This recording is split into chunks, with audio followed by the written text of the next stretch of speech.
So I like to use spacing and interleaving in math class. I almost just said interweaving because that's what I always think of when I hear interleaving. Combining different concepts so that the students aren't just doing all math problems on one page or all subtracting. We might have a variety and a mixture of those. And I use that with the different concepts and ideas that we're working on in math. I use interleaving, I almost said interweaving too, interleaving and spacing in science as well.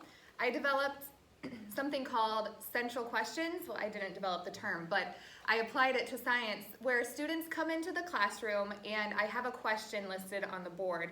And the students, that's their first task to do or to complete when they come in.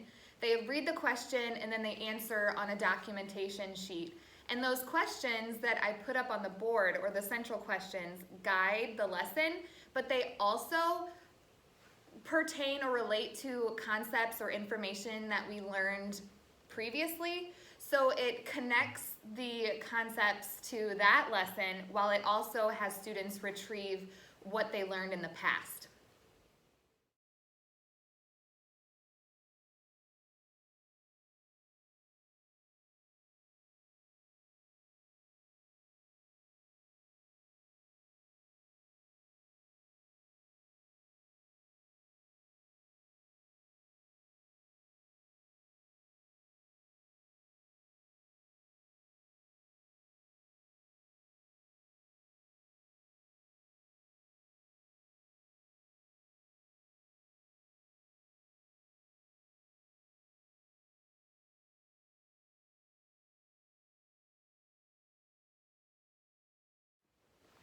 I use mini quizzes almost weekly in science class.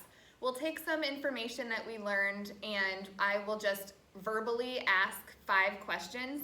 Students know that this is really low stakes and they will just number a piece of paper 1 through 5. I will verbally give them the question, they will quickly write the answer, we'll go on to the second one. While students take the mini quiz, I am going around the room monitoring and looking over their shoulders. And I tell the students that as soon as they finish a question, I'll be there to check it. And if they feel me look over their shoulder and I don't make a star or I don't put a smiley face next to their answer, then they have to look at it again and realize that something was incorrect about it. So I'm walking around giving stars or smiley faces, and that provides the immediate feedback for correct answers. But the students are also feeling that immediate feedback if they didn't get one right, that they know, oh, I need to look at this again and fix it. I also use mini quizzes in math.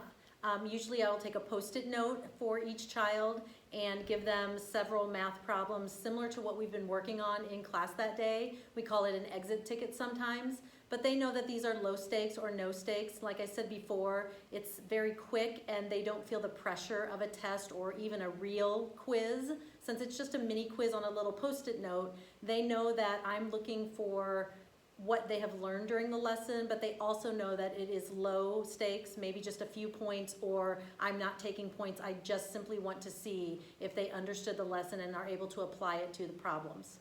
Right, and having that immediate feedback allows them to take the pressure off, or it feels like the pressure's off. Definitely.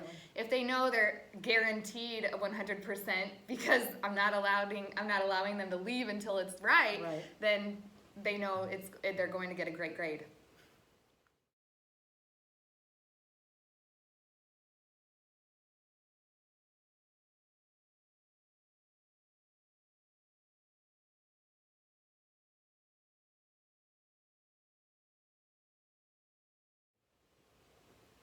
One thing I like to do in class is to allow the students to share their metacognition. So during a math test or maybe even a worksheet, they will assign a symbol to their work. If they feel very confident about something, they'll put a star by it. They really think that they know the answer is correct.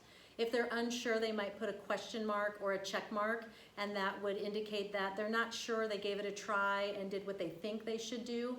But I really think this allows them to see what they think they know and what they truly know on a test or an assignment.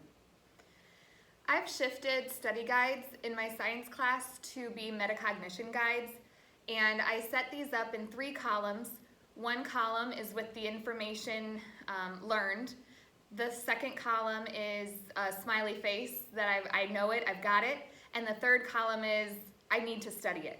So the students go through these metacognition guides and they read the content, and then they decide, is this something that I really know, or is this something that I should look more into, or that I need to review, or that I need to go over again? So they'll make that decision, and then they'll go on to the next question.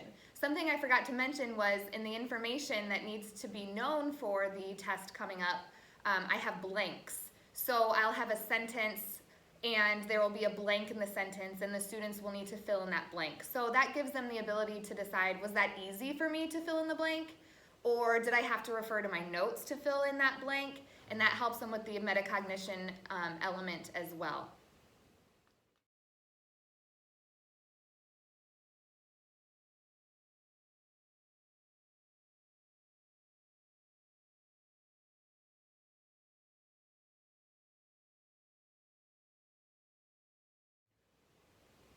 Another tool that I really like to use are the brain drains. I use them a lot in math class as a prior knowledge activity for the students. We do it before we start a new chapter. So for example, we just started fractions and we took the time at the beginning of the class to do a brain drain. And I tell the kids they can write anything on their page. It can be symbols that they know go along with fractions. It can be words or models that they draw. Absolutely anything that they can pull out of their brain that they have already learned about fractions. And once we do that, I usually give them about 10 minutes to do that. They always could use more time because they are just pulling out so much information. But once we do that for a little bit in class, I then allow them to get up and walk around and look at each other's brain drain. And they are allowed to put a star on someone else's work to show that they agree with someone, with what someone wrote. And they also might put a question mark if they're unsure or if that was something new to them or they didn't remember it.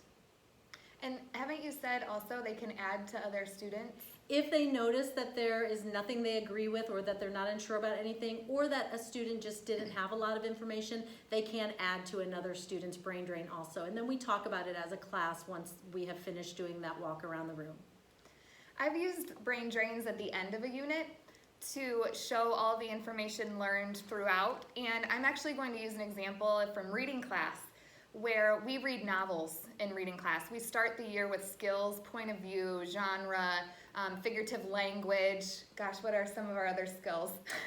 Plot, theme. Right.